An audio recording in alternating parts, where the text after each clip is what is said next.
Hello and welcome to Back at Camp, Mojave County's only outdoor television show. I'm your host, Captain Don Martin, and on today's show we have two very special guests. We have Marsha Tonkinson, who is a professional dog handler, and we have a very special canine guest named Buster. We're going to find out all about Buster, what he does, and it's going to be a great show, so don't go away. We'll be right back after a word from our sponsors.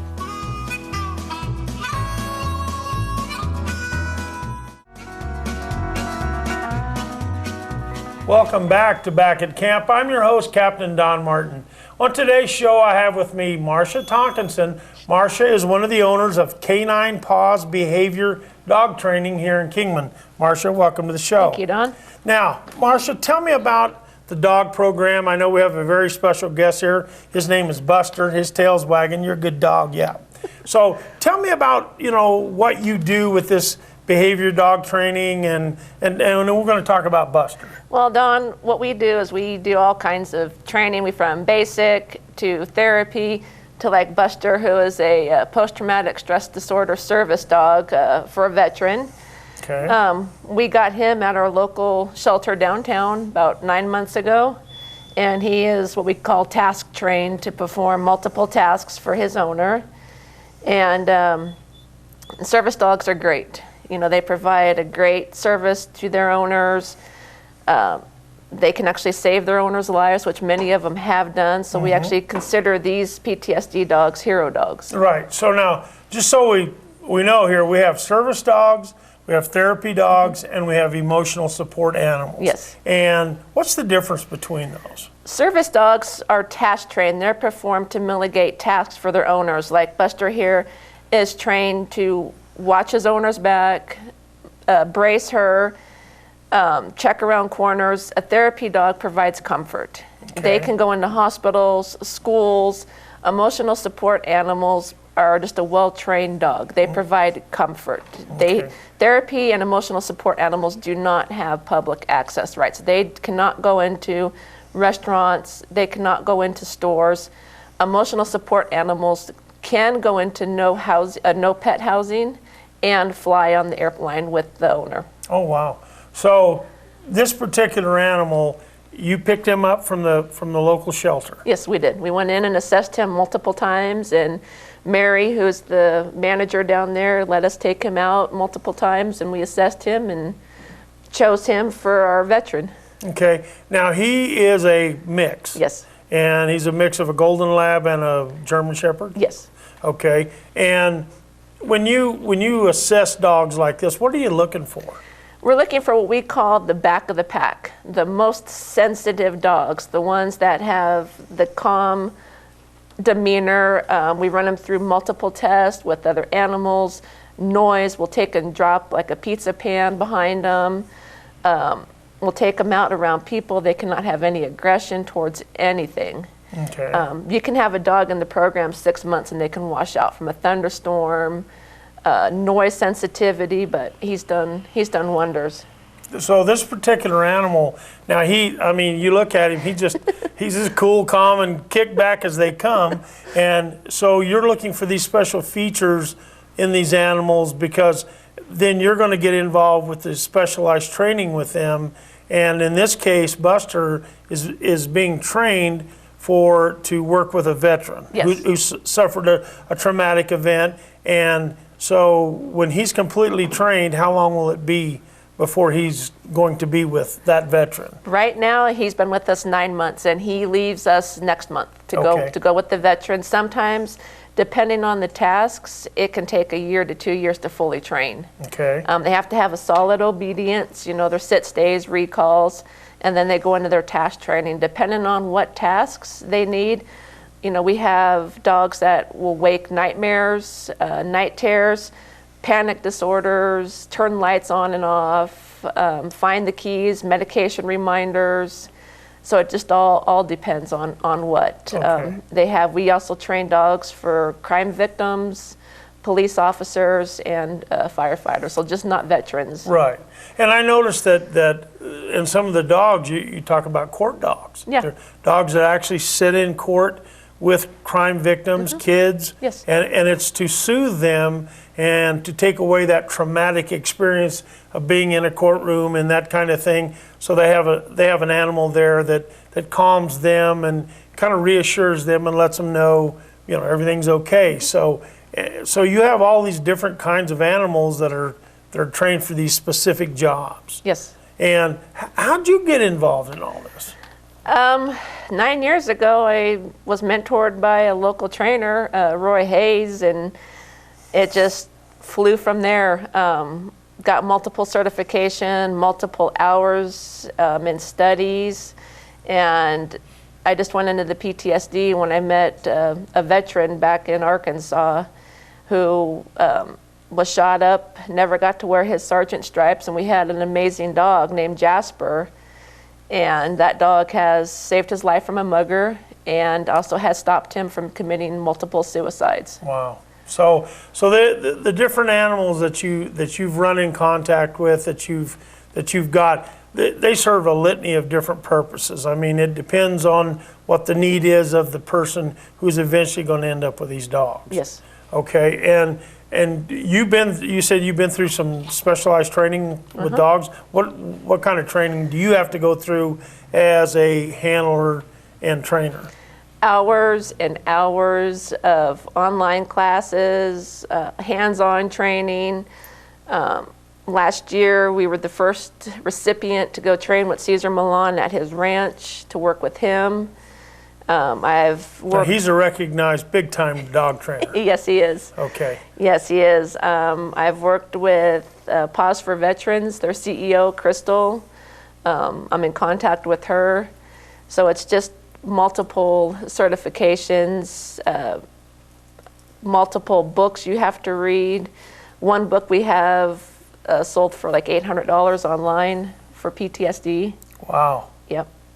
Wow. Huh. Now, you and your husband, Lynn, you guys have started actual business here in town, and one of the things that you do is you can work with individuals who have pets, dogs, that you can actually train them to work with their animals to do specific things that they want to do with them. Right.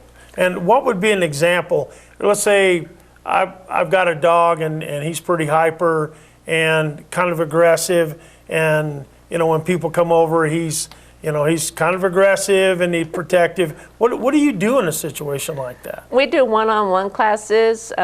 We use different equipment from slip leads to prong collars to martingale collars, and it's just based on energy level. The dog feeds off a human's energy. If you're nervous, that dog is going to become more possessive of you. So we teach you to be calm and assertive, and your dog is going to be calm and submissive. Right.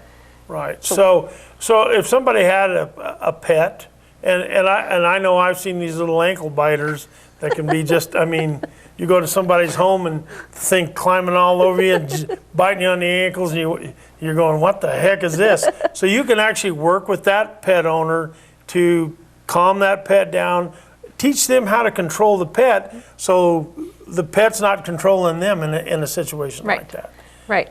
We had one client with 3 dogs, a pit and 2 little ones, and the one little one was blind, and we took them all out on pack walks, had them all walking on the same line, and no issues, and people were just amazed that you can teach a blind dog to actually walk on a leash. Oh, I bet. You think about that and just the dynamics involved. You have a blind animal, but yet you're able to teach that animal the commands and how to operate with other animals and with their owners. So it's quite a feat to be able to do. Now in Kingman, we have a lot of people that own pets. Yes. Lots of dogs in Kingman. And unfortunately, a lot of people probably don't know how to take care of them properly. I assume that one of your services that you can provide is if a person calls you and says, hey, I need some help with this, you can go out there and help them. We do a lot of education. We've worked with the Girl Scouts, teaching them bite prevention. We work with schools. I've done a lot of online consultations with people, giving them advice. Matter of fact, we have 2 classes today and I think 2 or 3 tomorrow. We're not out to make a lot of money. We're out to help people and educate people on proper training and leash etiquette and how to take care of their animals.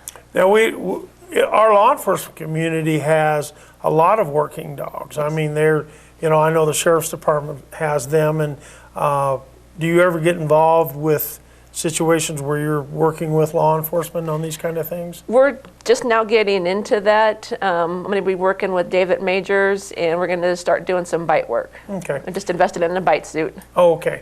Okay, we're going to take a break, and when we come back, folks, we're going to talk some more about what Marsha and Lynn are doing in our community, and we'll get some numbers out there where if you have a problem with your dog, you can call them and they can help you out with it. So don't go away. We're going to be right back after a word from our sponsors. If somebody's trying to attack their handler, that they will defend their handler. Oh yeah, they will. Welcome back to Back at Camp. I'm your host, Captain Don Martin. On today's show, I have Marsha Tonkinson, and we're talking about service dogs, therapy dogs, and emotional support animals. Marsha, besides working with dogs like this, you've also had a lot of experience with working with dogs in prisons. What's that all about? Well, when we lived in Arkansas, we were part of a unique program called Paws in Prison, where we took dogs from kill shelters and took them out to the prison that we worked at, North Central Unit, placed them with 2-man inmates.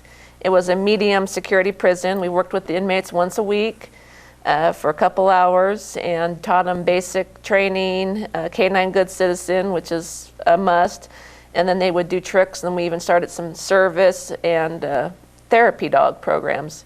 And after 8 weeks, they would put on a graduation. They would demo their tricks and stuff, and they would hand their leash over to the owners, and then they would get new dogs that same day. Wow. So that's kind of a deal where you're working with animals, with the dogs that you've taken out of shelters, and a lot of them wouldn't be there if you guys hadn't got them out of there. Right. And so they're working with people in prison, but yet they must develop a bond with these animals, and they do, and really gives them some purpose out there. And now around here locally, what are you doing around here? Well, we tried to get in touch with the prison, but they don't want that program anymore because of what happened years ago.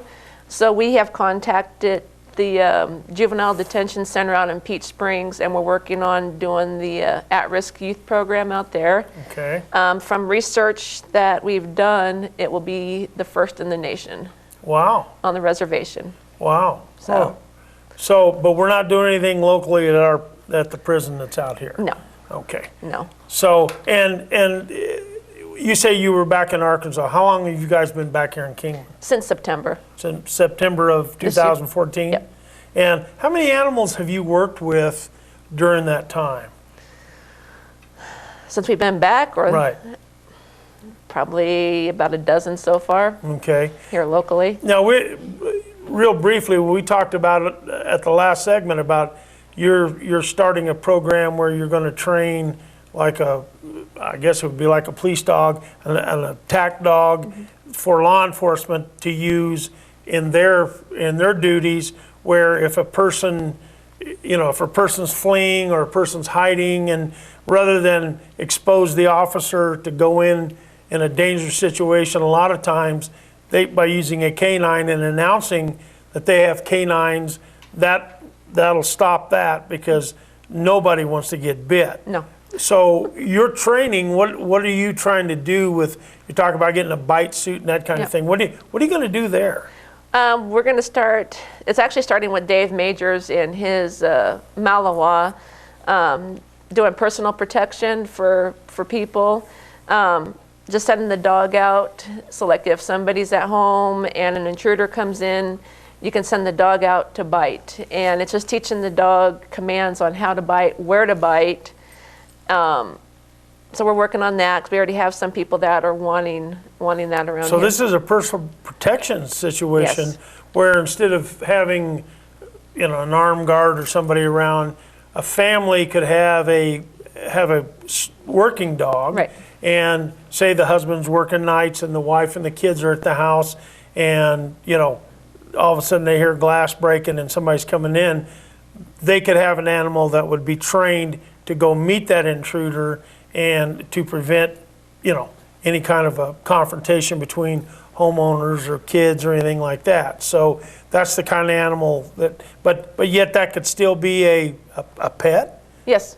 Oh, So yes. so the people would own the dog, and while he could be a family pet, he would also be trained to protect from specifically an intruder or something.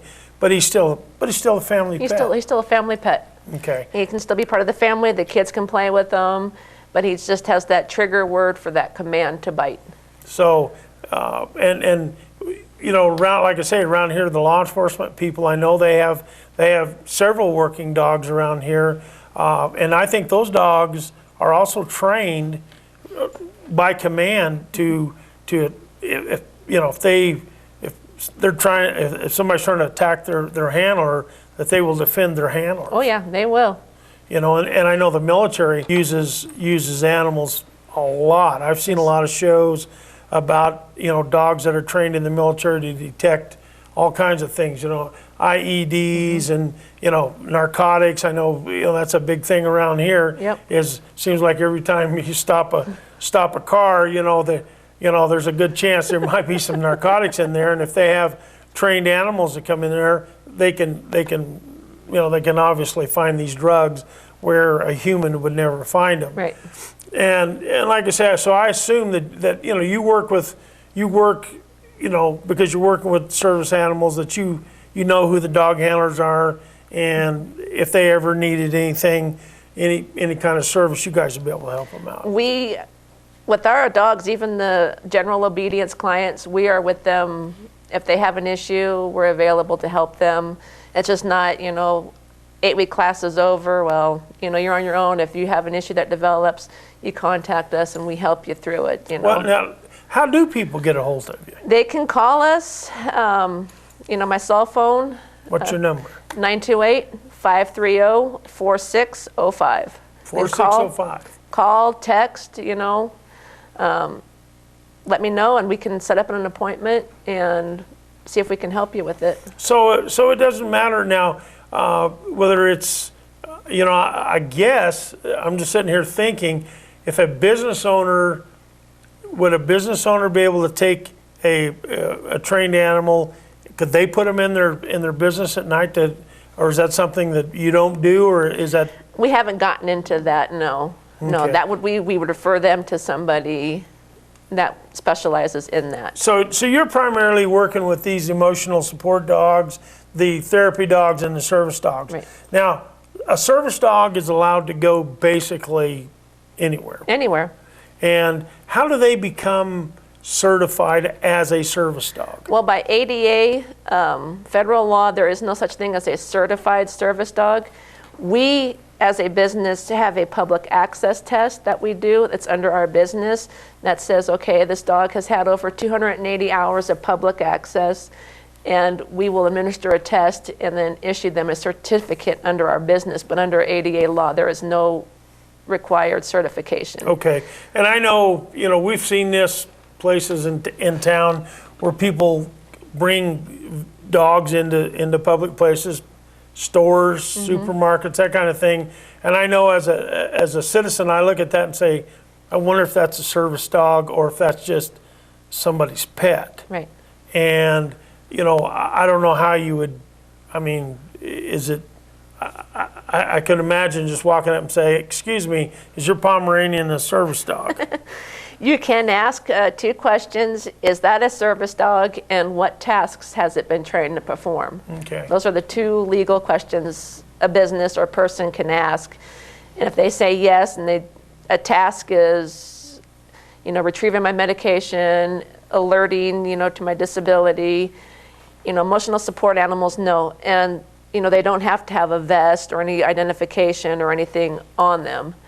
But if you see somebody walking around holding a little Pomeranian or it's in the cart, most likely it's not, because the service dog has to be tethered, leashed, or harnessed to the owner at all times. Okay, so that would be something if the business owners in Kingman and around the county, if they see somebody with an animal on a leash or tethered, then that's a sign that says that could be a service animal. Yes. But if somebody's, like you say, if they got their little Pomeranian in a shopping cart and in a basket, more than likely that's not a service animal.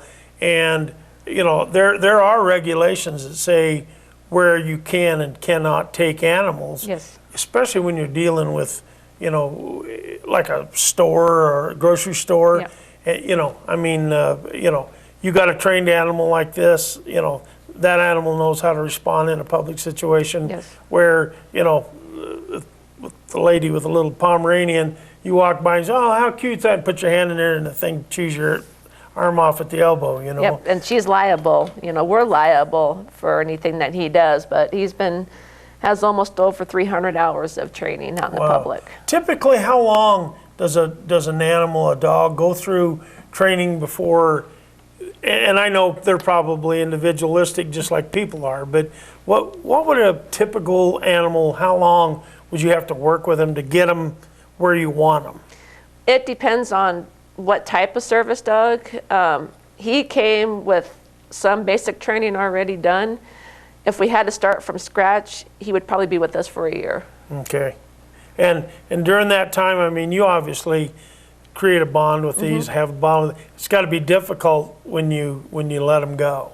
It is, but we are in contact with each of our teams, and so we get updates constantly and photos constantly of them.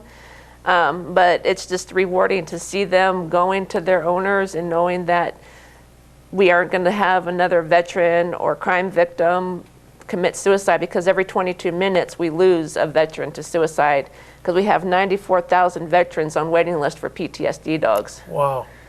So now, how does the government work? Do they work into this at all? Is there anything that we're doing for our veterans that have been identified and as having this? And does the government provide that you can outreach to and get dogs? No. Wow, that's a shame. No, most veterans have to pay for their own. Most of your large organizations have 4 to 5 year waiting lists, and the dogs cost $75,000 to $80,000 that the veteran has to pay for themselves. Oh, wow. So there really is no funding available. Wow, that's for a these shame. dogs. That's a shame that we have veterans out there that have served our country and have this happen to them, and that we're not, taking advantage of animals. And I know I've seen some programs where veterans who have had traumatic injuries and they have animals, and they'll tell you, hey, this right here is the difference. Yeah. This is how I cope on a day-to-day basis. So Yeah, it's a good deal. What else should we say? Should we talk about real quick?